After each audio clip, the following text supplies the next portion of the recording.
Il s'agit d'un viol crapuleux commis en 1998 dans le nord-est du département.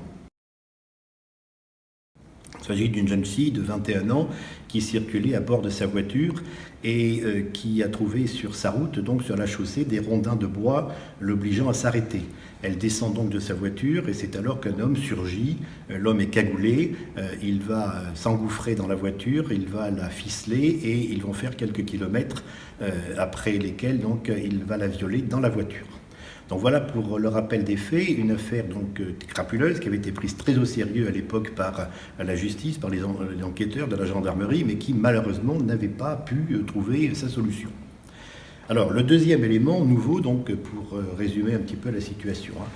l'élément nouveau dans cette affaire, c'est que les gendarmes sont amenés à intervenir il y a quelques semaines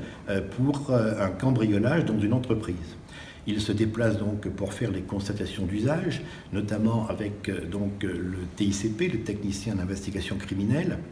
qui va procéder à divers prélèvements, dont parmi les prélèvements un emballage de bonbons, qui est quelque chose de particulièrement anodin, mais qui finalement peut être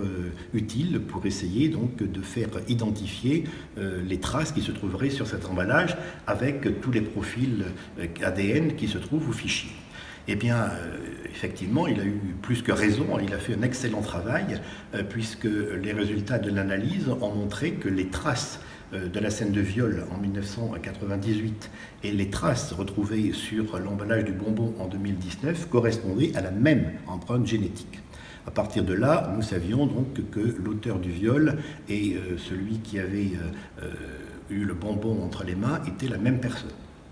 Donc il fallait donc essayer d'identifier quelle était cette personne, et les gendarmes de la brigade des recherches ont fait un énorme travail en reprenant le dossier de viol et en s'apercevant qu'on trouvait la même personne, comme ayant déjà été entendu en 98 comme témoin, parce que c'était le voisin de la victime, et c'était cette même personne qui apparemment avait laissé le bonbon dans l'entreprise de son fils.